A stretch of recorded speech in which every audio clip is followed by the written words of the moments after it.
America is broken. Not the people, not the streets, not the economy. The actual machinery of government is broken. And the proof is sitting right in Washington, D.C., inside a building with 535 people who can't agree on a single thing. The United States Congress, the most powerful legislative body on the planet, has become the world's most expensive do-nothing institution. Think about this for a second.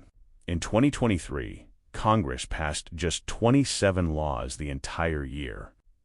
27. That's the lowest number in modern American history. Meanwhile, the average American works 40 hours a week, 52 weeks a year, and actually produces something. These 535 elected officials, each earning $174,000 a year, paid by taxpayers, passed 27 laws. Your local city council probably did more. But here's what makes this truly insane. It's not laziness. It's not incompetence. It's something far more calculated, far more dangerous, and far more systemic than most people realize. Because the American political system wasn't just broken overnight. It was engineered, piece by piece, decade by decade, to reach exactly this point. And once you understand how it was broken, you'll never look at American politics the same way again. Stay with me. Because what's happening inside the U.S. Congress right now affects not just 330 million Americans. It affects every single country on this planet. Let's go. First, let's understand the machine. The U.S. Congress is made up of two chambers, the Senate and the House of Representatives. The House has 435 members, each representing a specific district, elected every 2 years. The Senate has 100 members, 2 from each state, elected every 6 years. For any law to pass, it needs to go through the House, then the Senate, then land on the President's desk for signature. Sounds simple enough, right? Wrong. Because the Founding Fathers, as brilliant as they were, built this system with so many checks and balances that they accidentally created. A system where blocking things is infinitely easier than passing them. In the Senate alone, there's a procedure called the filibuster. Any single senator can essentially talk a bill to death, preventing a vote from even happening. To override a filibuster, you need 60 votes out of 100. In a Senate split 51-49 between parties, getting 60 votes on anything is nearly impossible. This one rule alone has killed hundreds of bills that had majority support. Healthcare reform? Filibustered. Gun control legislation after mass shootings? Filibustered. Immigration reform that both parties said they wanted? Filibustered. Climate legislation? Filibustered. The filibuster was used 327 times in the 2021 to 2022 session alone. In the entire 19th century, 100 years of American history, it was used just 23 times. Something fundamentally changed, and that something has a name. That something is called extreme political polarization, and it has turned Congress from a legislative body into a permanent battlefield. Here's a statistic that should shock you. In 1994, around 64% of Republicans were more liberal than the median Democrat, and vice versa.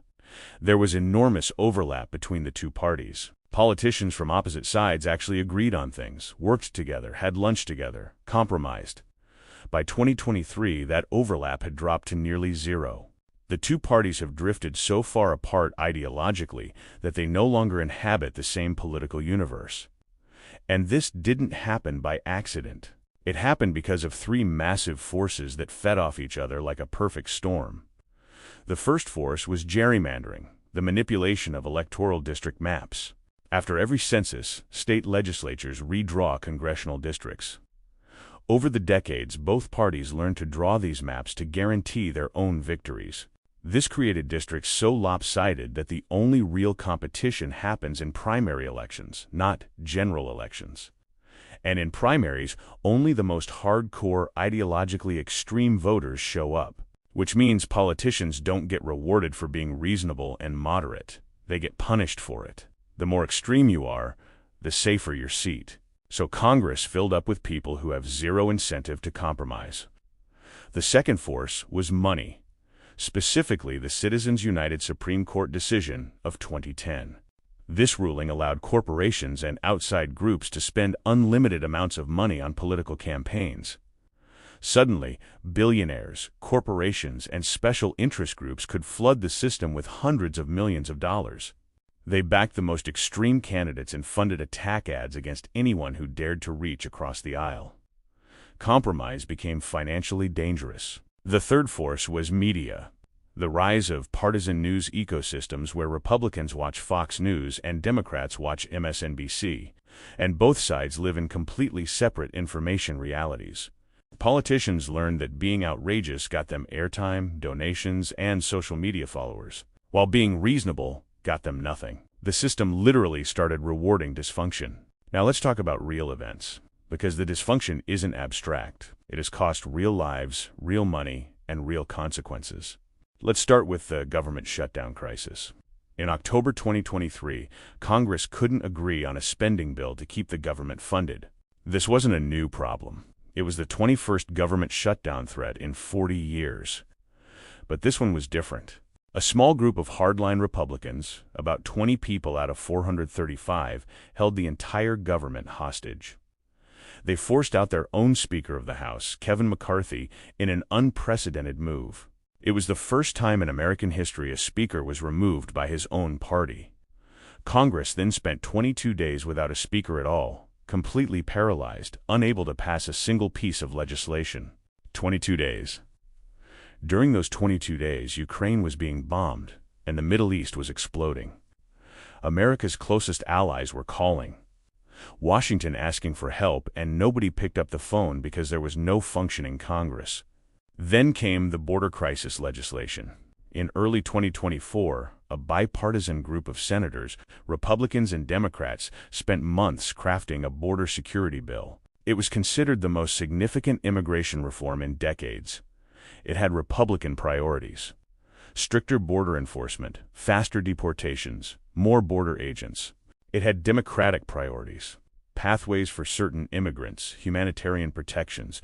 Both sides made painful compromises. Senator James Lankford, a conservative Republican from Oklahoma, led the negotiations and put his political career on the line to get it done. Then Donald Trump made a phone call.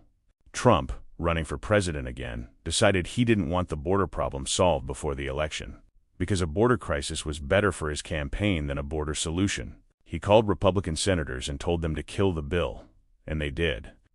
The bill collapsed before it even came to a vote. Lankford was savaged by his own party, called a traitor, and faced primary challenges. The border remained in chaos. The bill that could have helped died because one man decided the crisis was more politically useful than the solution. Then there's the Ukraine aid crisis. For 6 months, Congress blocked military aid to Ukraine while Russian forces were advancing on the front lines. The package, worth $61 billion, had already been approved by the Senate. But in the House, a small group of Republicans loyal to Trump refused to bring it to a vote. Ukraine ran out of ammunition. American military officials said directly that Ukrainian soldiers were dying because Congress wouldn't act. European allies were furious. NATO's credibility was in question. Finally, in April 2024, the aid passed. But only after Ukraine had lost significant territory that might have been held if the aid had come months earlier. 6 months of delay cost lives, cost land, and cost America its reputation as a reliable ally. Perhaps no congressional dysfunction is more dangerous or more absurd than the debt ceiling crisis. The debt ceiling is a legal limit on how much money the U.S. government can borrow. Congress sets this limit. But here's the insane part. Congress also approves all the spending that creates the debt in the first place. So Congress votes to spend the money, then separately votes on whether to allow borrowing to pay for what it already spent. The U.S. government hit its debt ceiling in January, meaning it technically ran out of borrowing authority. Treasury Secretary Janet Yellen warned that if Congress didn't raise the ceiling by June, the United States would default on its debt for the first time in history. Let that sink in. The world's largest economy, the issuer of the world's reserve currency, was days away from defaulting. Not because it ran out of money, but because of a political game being played in Congress. Financial markets panicked. Credit rating agency Fitch downgraded America's credit rating only the second time in history.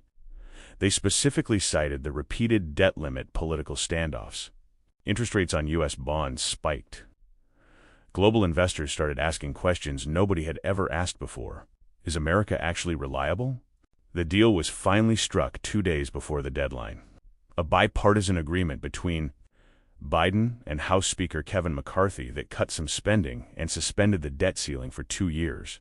Crisis averted, but the damage was done. America's credibility had taken a hit, and everyone knew that in 2 years, the same game would be played again. But polarization and party politics only tell half the story.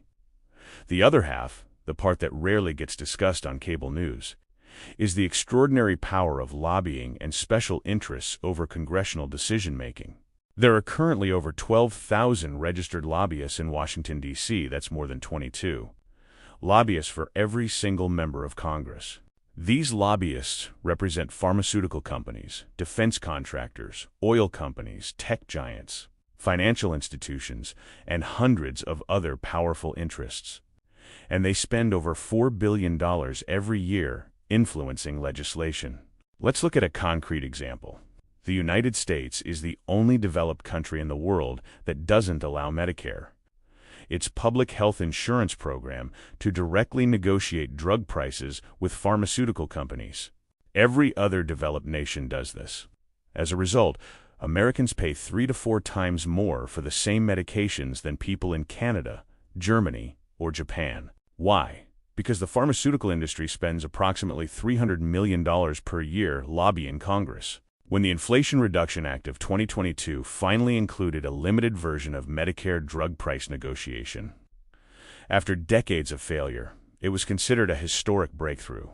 But it only applied to a tiny number of drugs and took years to implement. The lobbying was that powerful.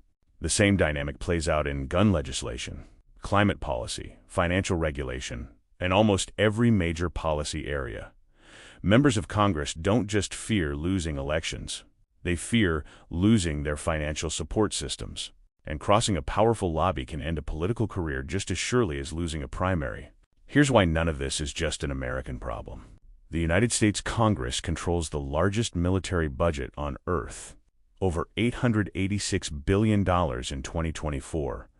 When Congress can't pass a budget, that money doesn't flow. When Congress debates for months over Ukraine aid, allies question whether America will be there when it matters. When Congress threatens to default on debt, it's not just American bonds at risk. The entire global financial system is built on the assumption that U.S. Treasury bonds are the safest investment on Earth. If that assumption breaks, everything breaks. We saw a preview of this in August 2023 when Fitch downgraded U.S. credit. Global markets dropped within hours. Pension funds in Europe, investments in Asia, currencies in South America, all moved because of a political game being played in Washington. Beyond finance, congressional paralysis has made America an unreliable partner in global diplomacy. Treaties can't be ratified. Foreign aid gets delayed or canceled.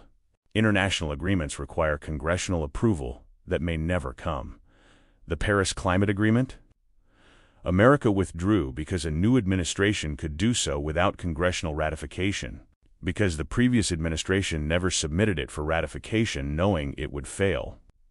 The dysfunction doesn't stay inside the Capitol building. It radiates outward, affecting every corner of the globe. And as America's allies watch Congress unable to function, they're quietly asking themselves a question that would have been unthinkable 30 years ago. Can we still count on America? So is there a way out? Honestly, the answer is complicated. Some political scientists argue the system needs structural reform, eliminating or reforming the filibuster, establishing independent redistricting commissions to end gerrymandering, implementing campaign finance reform to reduce the influence of outside money. Others argue that reform is impossible precisely because the people who would need to pass reforms are the same people who benefit. From the current dysfunction, there are small signs of hope.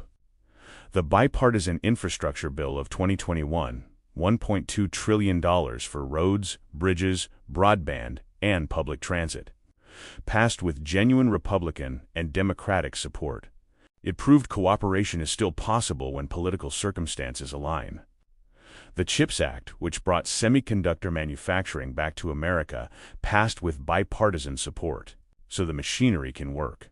It just increasingly doesn't. But here's the deepest truth about the American congressional crisis. It is ultimately a reflection of the country itself. A nation that has become so divided by geography, by media consumption, by economic reality, by cultural identity, that its representatives in Congress simply mirror that division back. Congress isn't broken despite America. Congress is broken because of America. And fixing Congress means fixing something much harder to legislate. The trust, the shared reality, and the common purpose that makes self-governance possible in the first place. The question isn't just whether Congress can pass a bill. The question is whether the idea of America, one nation making collective decisions, still holds. That question doesn't have an easy answer. And that might be the most important thing to understand about the most powerful democracy on earth right now. If you made it this far, you now understand something that most people who talk loudly about American politics actually don't. Follow this channel. Because these are the stories that actually shape the world you live in.